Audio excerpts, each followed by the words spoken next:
In the opening scene, set in the year 1995, there is the White household where we hear Margaret White screaming in pain. The shot pans the upstairs floor where Margaret is crying out to God in agony. We see a puddle of water that has splattered a Bible and numerous droplets of blood. Margaret is writhing on the bed in agony thinking she has been afflicted with a cancer, and begs for God's mercy as she is taken.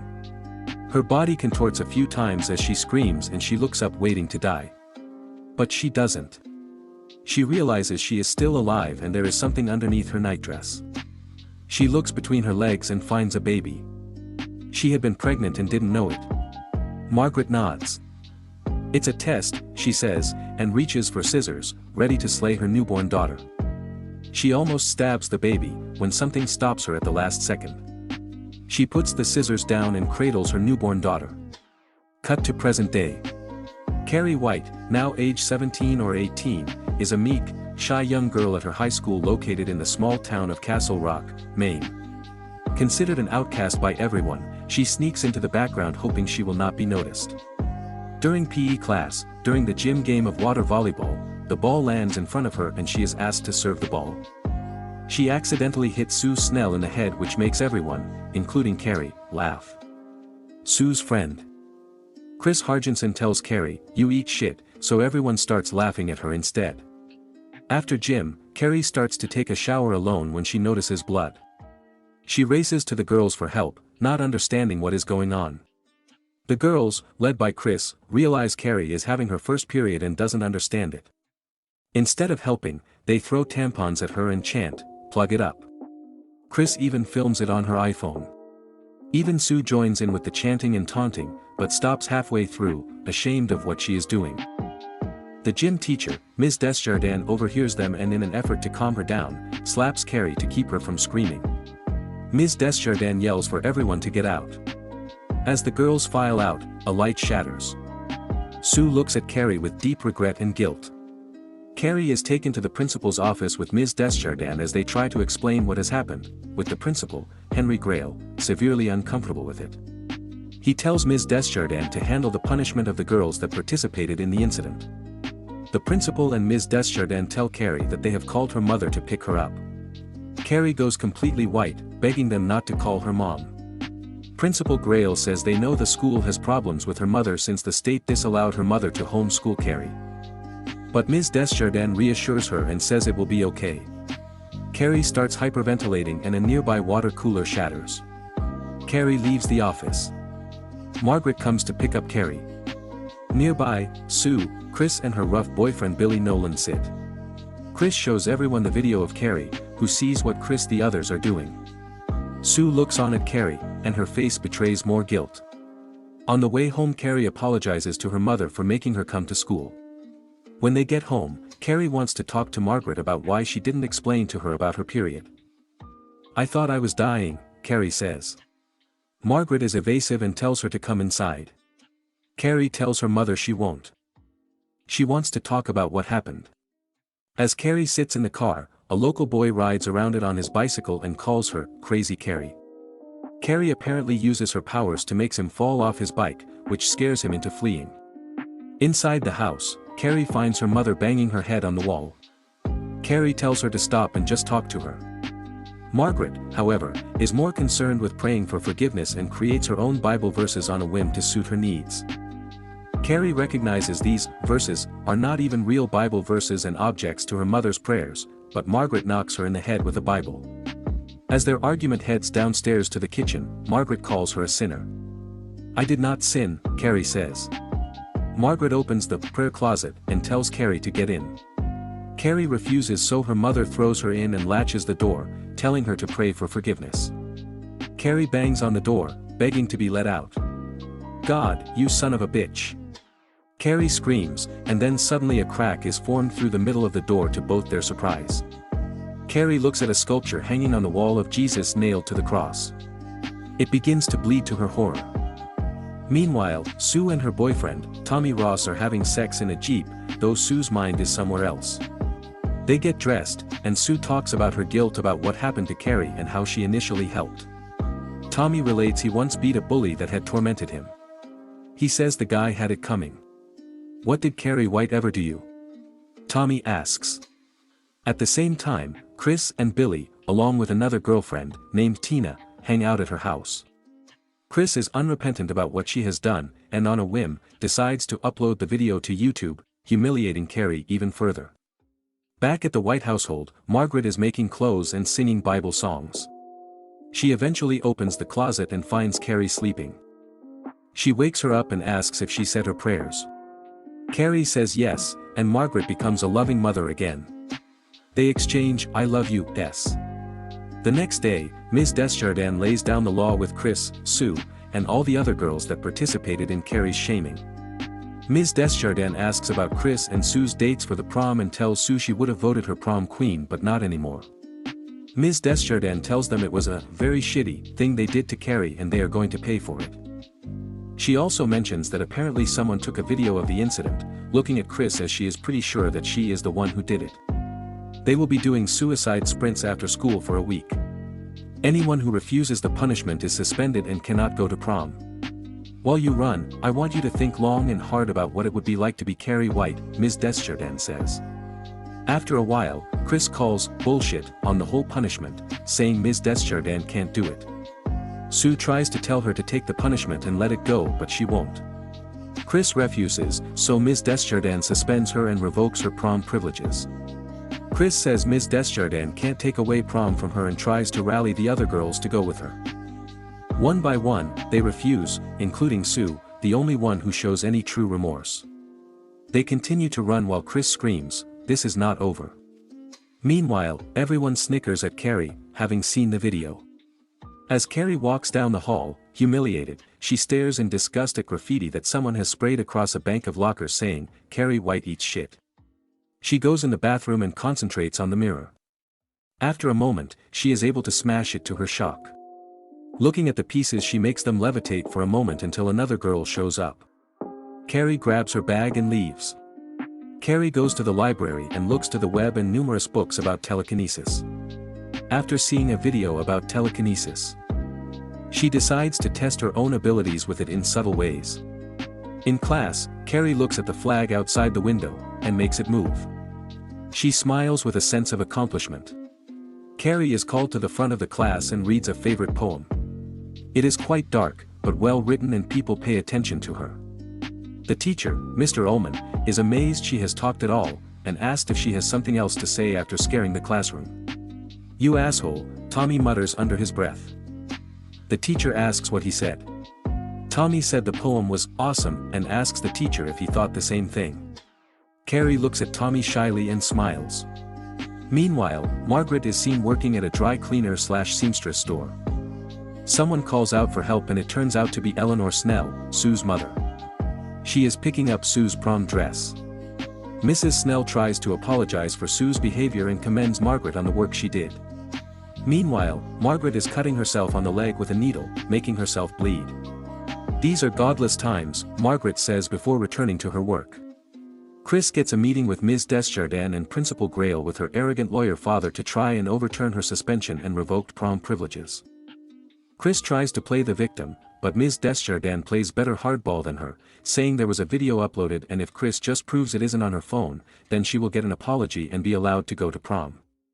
Her father tells her to give up the phone, but Chris refuses to and storms out, thus indirectly admitting her complicity and making sure her suspension and punishment stay active. Sue and the prom committee work on turning the gymnasium into the prom.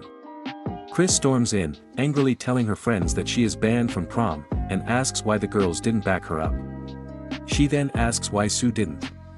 Sue says because she deserved the punishment, they all did. Ms. Desjardins was right. They did a shitty thing to Carrie. Chris balks and says Carrie deserved it. "What has Carrie White ever done to you?" Sue asks her soon-to-be former friend. Chris tells Sue that she is not being high and mighty because she feels bad, it's because she wants to go to prom with Tommy then have sex with him in the hotel she already booked. "You don't give a shit about Carrie White," Chris sneers, leaving. We see Sue at home, looking at her prom dress lovingly. Back at the White household, Carrie is in her room making books move, testing her powers. She eventually makes several levitate including her bed. Margaret hears the noise and takes a butcher knife to investigate. When she gets to Carrie's room, Carrie has fooled her, turning out the lights. Margaret puts the knife down and says she will never let anyone hurt her little girl. Carrie then accidentally causes the knife to stick into the floor, shocking Margaret. The next day, Sue watches Tommy play lacrosse.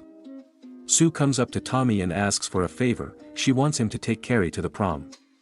Tommy is shocked, saying he wants to take her, but Sue wants to do something to make up for the humiliation Carrie was put through. "I'm trying to fix what I did," she says. Tommy tries to convince her, but Sue says she can't go and begs him to help her make things right.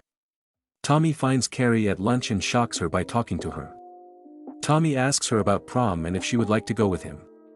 Carrie runs off without responding. Tommy tracks her down and asks again, but Carrie thinks it is a joke. "Stop trying to trick me," Carrie says. "I'm not," Tommy replies. Carrie doesn't believe him however, and runs off. Carrie is crying in the locker room and is discovered by Ms. Desjardins. Ms. Desjardins thinks the girls did something again, but Carrie says she got invited to prom. Ms. Desjardins says that's a happy thing and asks who asked her. Carrie says Tommy Ross. Ms. Desjardins, realizing something is up, stays neutral saying he is a cute boy. Carrie says she knows he dates Sue Snell and thinks this a big joke to him. "They're going to trick me again," Carrie says. Ms. Desjardins says maybe not. Carrie ponders why Tommy would want to go with her. Ms. Desjardins directs Carrie to the mirror telling her she sees a beautiful girl and with the right dress and the tiniest dash of makeup she can stun everyone speechless. Ms. Desjardins confronts Sue and Tommy thinking they are planning something. "If the two of you are planning some kind of joke on a poor, lonely, defenseless girl." Ms. Desjardins warns them. However, Sue says she is trying to do a good thing for Carrie, allow her one good night and a chance to be social. Tommy says it doesn't matter since Carrie said no, but Sue tells him to try again. Ms. Desjardins tries to appeal to Tommy saying he will look ridiculous with Carrie on his arm, but Sue says this is a private matter and they don't care how they look doing it. Tommy drives over to Carrie's house and tells her he is not leaving till she says yes to prom. Fearful her mother will see them. Carrie says yes but that she will have to be home by 10:30 p.m. Tommy says he will pick her up at 7 p.m. Carrie smiles. Carrie goes into town and sees a dress shop. She looks at one in the store front and her body reflected onto it. Going inside, she sees that they are too pricey for what she can afford. She sees some fabric and stares at awe at the potential. From across the street, Chris and her friend see Carrie at the store and Chris seethes in rage. That evening, Carrie walks home seeing her mom waiting for her in the front yard. Margaret is livid since she didn't know where she was. Carrie says she went into town to buy fabric to make herself a gown. Margaret says she is not allowed to go anywhere but school and home. Carrie then tells her the news, she's been asked to prom. Carrie tells her that she knows she is scared and she is too. However, the kids laugh at her and think she is weird. She doesn't want to be weird, she wants to be normal and thinks prom may be her final chance. "I have to try and be a whole person before it is too late," Carrie says. Margaret is livid and tells her to go to her closet and repent before it is too late. Carrie asks why she can't be happy for her. But the insane Margaret refuses to listen and orders Carrie to go to her closet. Carrie then has an episode and makes everything in the living room jump up. Margaret falls to the floor in shock and starts to pray. Carrie tells her mom to get up and when she doesn't, she raises her with her powers. Margaret calls Carrie a devil, but Carrie says she has powers and others have them too. Carrie states that her grandmother may have had them and it's possible that they skipped a generation to Carrie. Carrie places her mother down and her mother says she thought she was a Cancer when she was born. Carrie tells her that is a horrible thing to say and levitates her again. She tells her she is going to prom, she will not stop her, and they are not talking about it anymore. Carrie then releases her. Meanwhile, Chris, Billy and a few others are at a pig farm. Billy callously crushes a pig's head and Chris slits the throat to collect the blood. The next day, Sue is working on the prom decorations when she feels sick. She runs to the bathroom and throws up. Shock hits her face, she thinks she is pregnant. We see Carrie make her prom dress. Chris and Billy break into the gymnasium and rig the pail with the pig blood. Billy tells Chris she can drop it on Carrie, and Chris states she has every intention of doing so. Sue puts her dress away, committing to her decision. We see a montage of the students get ready and dressed for prom. We see Carrie put her dress on and apply some light makeup. She has fully transformed herself into the beautiful woman she was meant to be. Margaret tells her she looks like a deviant. Carrie, having enough of her mother's overly religious quotes, asks that for once that her mom could be happy for her.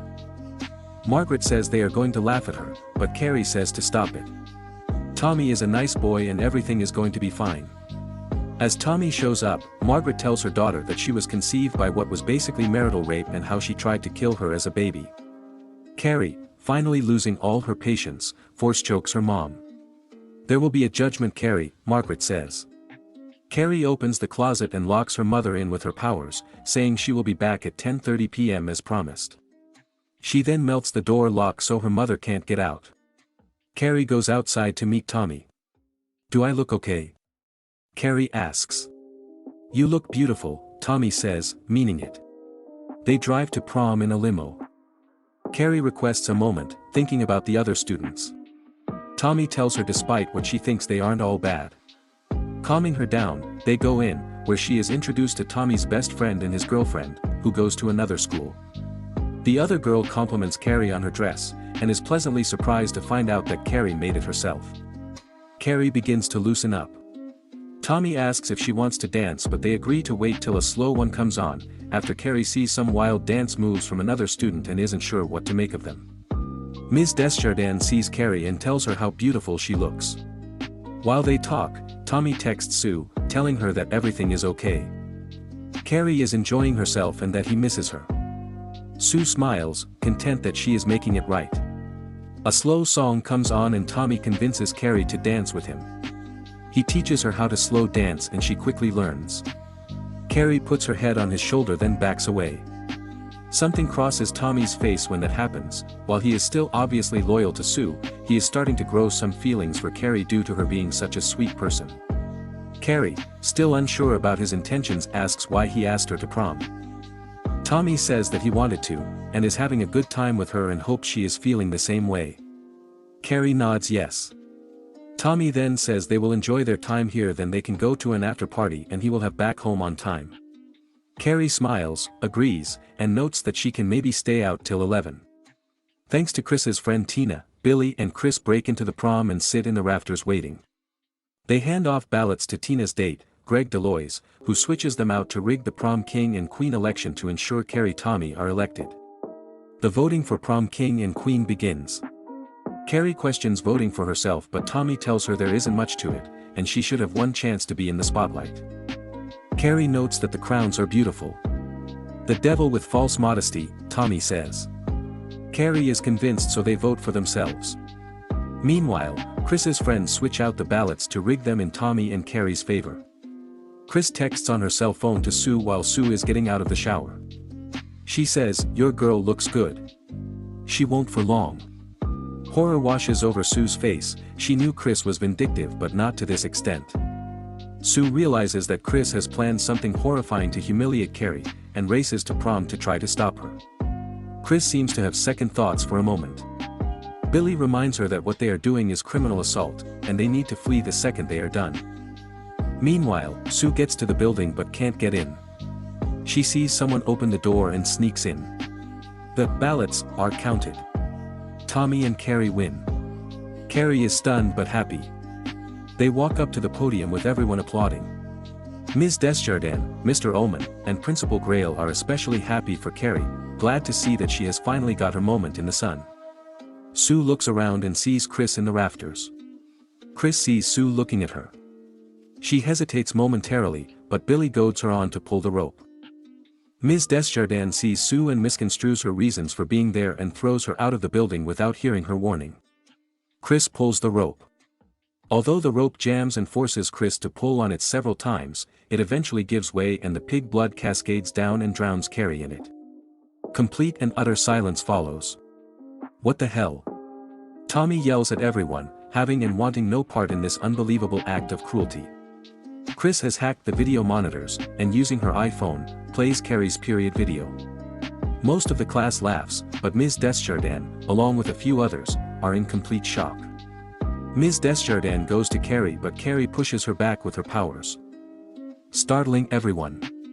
Chris and Billy rig the rope and begin to flee, but Chris wants to stick around and see Carrie squirm.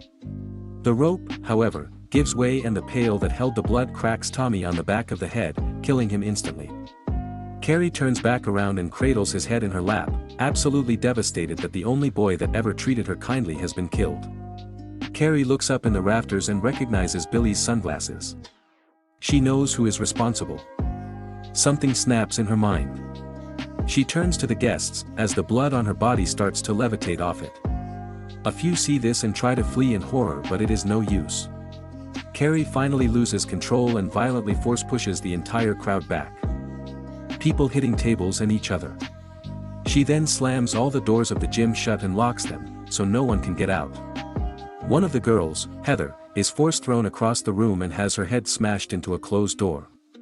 Tina's date, Greg Deloise, and a few other guys try to escape by climbing the bleachers, but Carrie collapses them, gorily crushing Greg to death. As a boy films her, she throws a table at him, the force of the hit killing him. Carrie then trips the sprinklers, leaving the whole room soaked in water. As she sees the twin girls Nikki and Lizzie, friends of Chris, trying to flee, she pushes them to the ground where they are trampled to death by the fleeing mob.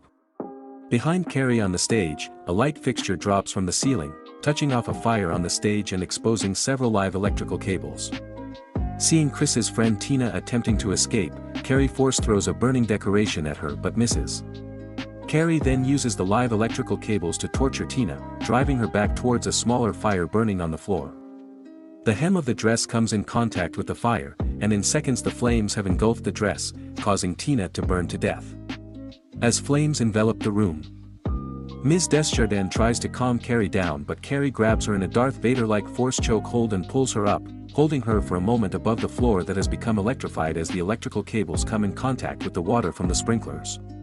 However, her reasoning returns momentarily and she spares Ms. Desjardins, pulling her across to the stage, as she was one of the few people that were ever nice to her. Carrie then levitates herself out of the building as Ms. Desjardins and the few remaining students watch in horror and shock. By now the entire school is in flames. While some escape, many don't. Carrie sees Chris and Billy's red car. Her rage returns. Chris asks Billy what they should do as their little prank is now responsible for at least a dozen deaths. Billy tells her they will leave town and never come back. Chris agrees reluctantly. As they drive off, Carrie is behind them. She stomps the ground and causes it to cave out ahead. Billy turns the car around and speeds back. Chris sees Carrie and despite everything, will not give up her vendetta. Run her down. Kill her. Chris snarls.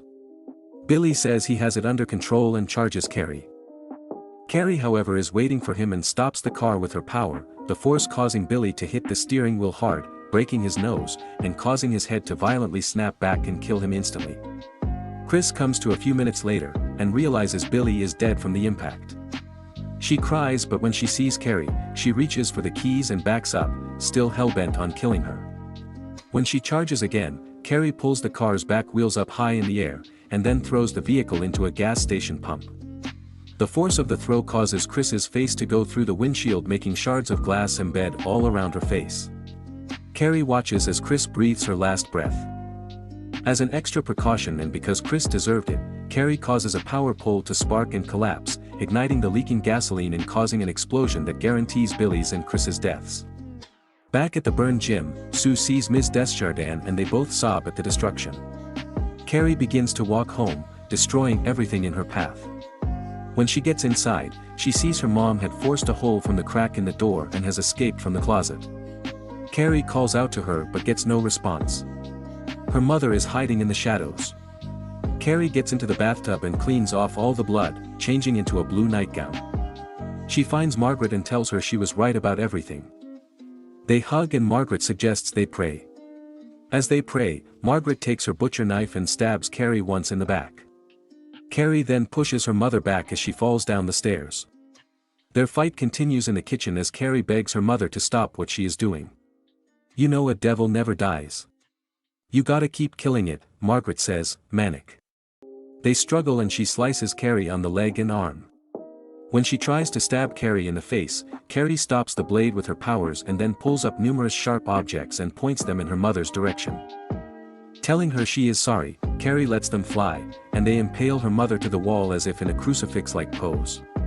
Carrie, horrified by what she has done, releases the blades that pin her mother to the wall. Margaret dies moments later in Carrie's lap. Carrie cries at the loss. Moments later, Sue arrives at the house. Carrie is angry with her, saying she just killed her mother and she wants her back. "Why couldn't you leave me alone?" Carrie asks. Sue says she tried to help her. Carrie puts Sue in a forced chokehold as the house begins to collapse around them due to her powers becoming uncontrollable. "Don't hurt me, Carrie," Sue pleads. "Why not?" Carrie snarls. Then, Carrie puts Sue down. Sue tries to reach for Carrie so they can escape. Carrie places her hand near Sue's stomach. "It's a girl," Carrie says. Sue looks at her in shock. "You don't know?" Carrie asks. Carrie pushes her out of the house. Sue watches as rocks come out of nowhere and fall directly on the house, collapsing it on itself. Carrie holds her mother and kisses her forehead as the house finally falls down on the both of them. Sue looks on in horror and gingerly touches her stomach. We see Sue at the graveyard where Margaret and Carrie are at a joint plot. Someone has spray painted "Carrie White is in hell" on the gravestone with an arrow pointing down. Even in death, someone still had to be heartless to the poor, lonely girl who only wanted to be accepted. Sue lays a white rose at the grave and leaves. After placing the roses on Carrie's grave, Sue suddenly feels pain from her pregnancy and begins to go into labor. As Sue struggles to give birth at the hospital, Carrie's bloody hand suddenly emerges and grabs Sue's arm. Sue screams loudly as she wakes up in her own bedroom with her mother comforting her and telling her that her nightmare is over.